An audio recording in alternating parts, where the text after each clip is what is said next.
irmãos, que a graça e a paz de Cristo estejam sobre a vida de cada um de vocês. Hoje nós vamos iniciar a série Fundamentos. E eu gostaria de ler a palavra de Deus, que está lá no livro de Hebreus, no capítulo 6, versículo de 1 a 3, que diz: Por isso, pondo de parte os princípios elementares da doutrina de Cristo, deixemo-nos levar para o que é perfeito, não lançando de novo a base do arrependimento de obras mortas e da fé em Deus, e o ensino de batismo e da imposição de mãos, da ressurreição dos mortos e do juízo eterno. Isso faremos, se Deus permitir. Então nós vamos falar sobre esses fundamentos que estão aqui no livro de Hebreus. Vamos falar brevemente sobre cada um deles, e hoje eu quero falar sobre o arrependimento de obras mortas. Na última reunião da igreja, eu já compartilhei essa palavra com os irmãos, mas hoje, de maneira reduzida, gostaria de compartilhar com vocês essa palavra. Aqui também, no versículo 3, ele diz: isso faremos se Deus permitir. E é claro que isso, em toda a nossa vida, é uma realidade. Nós vamos fazer aquilo que Deus permitir. Porque tantas vezes nós temos os nossos próprios planos, mas tantas vezes eles podem ser frustrados por Deus. Quantos nessa época em que vivemos, nesse momento em que vivemos, tinham seus planos próprios? Eu vou fazer isso, eu vou viajar ali, eu vou comprar tal coisa, eu vou fazer isso, eu vou fazer aquilo. E quantos foram frustrados por isso com essa pandemia do coronavírus? E muitas vezes o nosso plano é frustrado por Deus, porque Deus não está nisso. Deus não está no nosso plano, porque Ele tem o seu próprio plano, tanto para nossas vidas, como para a vida da igreja, e como para toda a humanidade. Deus tem um plano para cada criatura. Deus tem um plano para a nossa vida. Então é sempre bom nós colocarmos isso.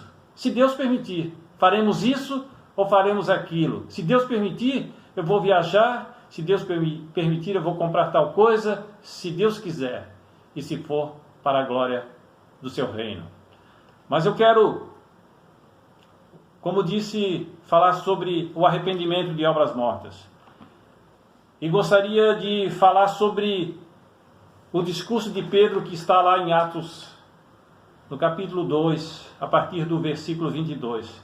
Quando ele começa a discorrer sobre a vida de Jesus, sobre a sua vida, a sua obra, os milagres, aquilo que Jesus tinha feito aqui na terra, até a sua morte.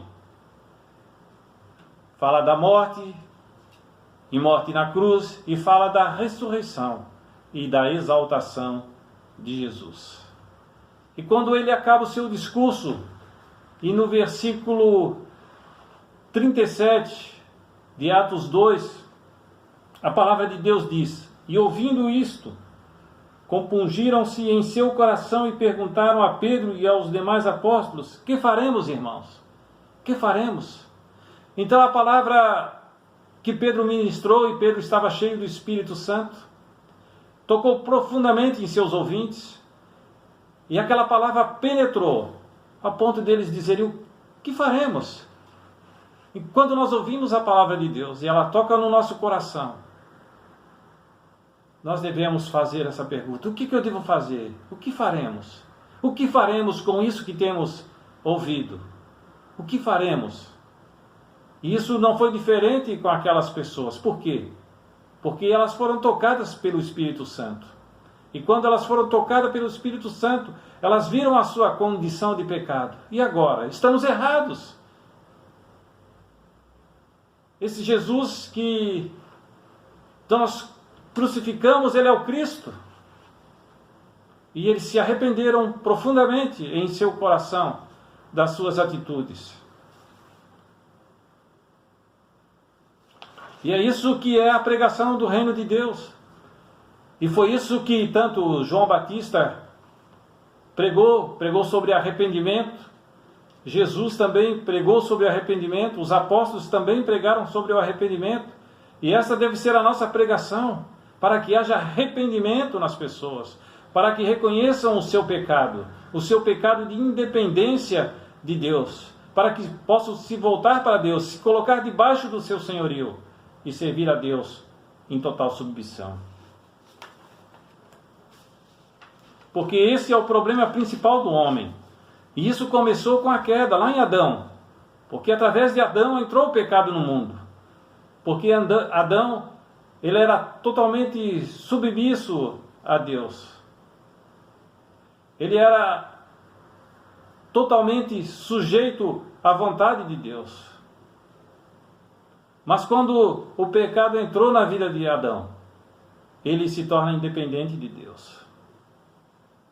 E ele começa a fazer a sua própria vontade e não mais a vontade de Deus. Isso está lá no livro de Gênesis, quando fala da queda. E por causa do pecado de Adão, todos nós nascemos em pecado. A nossa natureza é caída. Mas, como por um só homem entrou o pecado no mundo, como fala a palavra de Deus lá em Romanos 5,19, que diz: porque assim como pela desobediência de um, muitos foram constituídos pecadores, assim também pela obediência de um, muitos serão constituídos justos. Então o pecado entrou em Adão, mas em Jesus nós podemos ser redimidos, porque todos são pecadores. Todos que vêm de Adão são pecadores. E precisam da cura para essa doença chamada pecado. Egoísmo, rebeldia, independência. O problema de Adão é o problema de toda a raça humana. Temos que ter este entendimento, que pecado é atitude interior de independência. Pecados são atos pecaminosos causados pela independência de Deus. Então, o nosso maior problema aos olhos de Deus é nossa independência e rebelião. Não são as coisas erradas que nós fazemos, mas sim a atitude interior de rebelião contra Deus, de independência contra Deus, de dizer que eu sou o dono da minha vida, eu faço aquilo que eu quero. Isso é independência, isso é rebelião, isso é da natureza caída do homem. Como consequência da minha rebelião e da minha independência de Deus, os meus atos e as coisas que eu vou fazer no dia a dia não vão agradar a Deus. Nós temos que entender que o principal problema é a independência, isso é o pecado. Enquanto que os atos pecaminosos, os pecados, são a consequência dessa minha independência de Deus. A palavra do Evangelho de Jesus não é para curar superficialmente a ferida do homem, porque Deus quer tratar a causa do problema e não apenas a consequência do problema. Deus quer perdoar, mas Deus também quer governar o homem. Esse é o significado do arrependimento.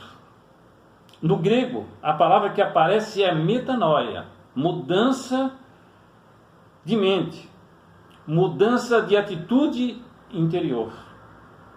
E que mudança é essa? É a troca de uma atitude de independência para uma atitude de dependência de Deus.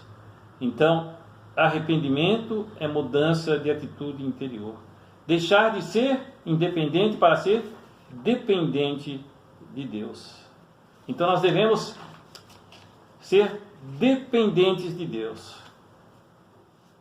E o que é necessário para se arrepender, para mudar de atitude e se tornar um verdadeiro discípulo de Jesus? O que é necessário para isso? E é Jesus quem estabelece essas condições lá em Marcos 8, 34 a 35, e depois em Lucas 14, 33, ele fala sobre isso, sobre o que é necessário.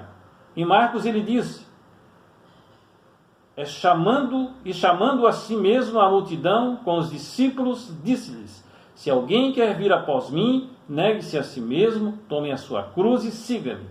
Pois quem quiser salvar a sua vida, perdê-la-á. Mas quem perder a sua vida, por amor de mim e do Evangelho, salva-la-á. E em Lucas 14, 33, diz: assim, pois, todo aquele que dentre vós não renuncia a tudo quanto possui, não pode ser meu discípulo. Então essas 4 coisas são necessárias. A primeira delas é negar-se a si mesmo. Não só os pecados, mas negar-se a si mesmo, a sua própria vontade, aos desejos, a justiça própria. Cristo no centro, Cristo no controle da nossa vida. Isso é negar a si mesmo. Tomar a cruz. O que é tomar a cruz? E quando nós falamos o que é tomar a cruz, nós devemos pensar o que foi a cruz para Jesus. A cruz foi o lugar onde morreu, onde ele morreu. Cruz fala de morte.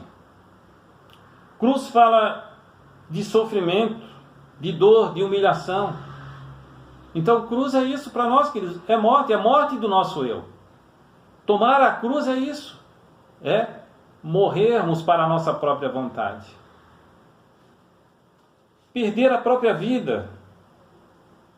Essa é uma realidade espiritual. E é o próprio arrependimento. Até hoje a vida era minha, eu fazia dela o que eu bem entendia. Mas agora não. Eu era o dono, agora não. A partir de hoje, Ele é meu dono. Jesus é meu dono. Ele me comprou por um preço, e preço de sangue. E só Ele podia me dar essa salvação, porque só Ele é justo. Então Ele me comprou por preço. Ele é meu dono. Eu faço a sua vontade. E depois a palavra de Deus fala lá em Lucas 14, 33, fala de renunciar a tudo por Jesus.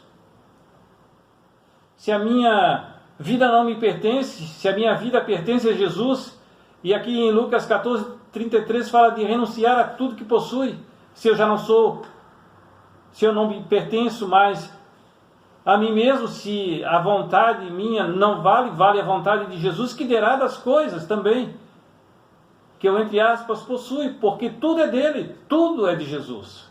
Todas as coisas, casa, carro, móveis, tudo é para Jesus, tudo é para a honra e glória de Jesus, tudo é para o seu serviço.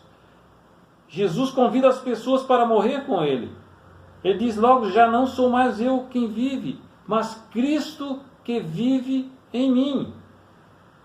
Quando Jesus colocava as condições do reino, ele sempre começava: se alguém quer ser meu discípulo, e logo a seguir vinham as condições.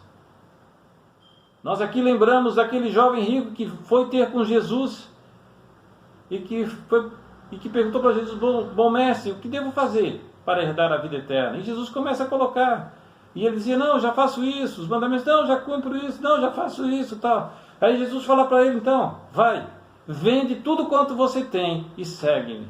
Então ele saiu triste, de cabeça baixa, porque era um homem rico. Então muitas vezes, queridos, nós não conseguimos deixar todas essas coisas e seguir a Jesus. Mas a palavra de Deus fala claramente isso, que nós pertencemos a Jesus, como todas as coisas também pertencem a Ele. Submissão total à autoridade de Jesus. Não é uma opção para o salvo, mas uma condição para sermos salvos. O verdadeiro arrependimento tira o homem do centro e coloca Jesus no centro. Que possamos viver a cada dia em arrependimento. Cada dia. E temos uma oportunidade muito boa nesse tempo em que estamos vivendo, de fazermos uma reflexão daquilo que temos vivido, para que possamos também experimentar um arrependimento a cada dia, e que Deus possa nos falar, e porque muitas vezes Deus permite que passamos por momentos como esse, para termos tempo para reflexão, oração, leitura da palavra, para que possamos ver onde estamos, e o que temos feito da nossa vida. Então Deus quer fazer isso conosco nesses dias. Porque na correria do dia a dia, muitas vezes você estava cheio de coisas para fazer. E hoje você parou e Deus quer falar para você. E Deus quer que você reflita e que você se arrependa e tome uma posição real e genuína, como fala a palavra de Deus. Que Deus nos abençoe a todos nesse tempo. Que a graça de Deus esteja sobre cada um, no nome de Jesus. Amém.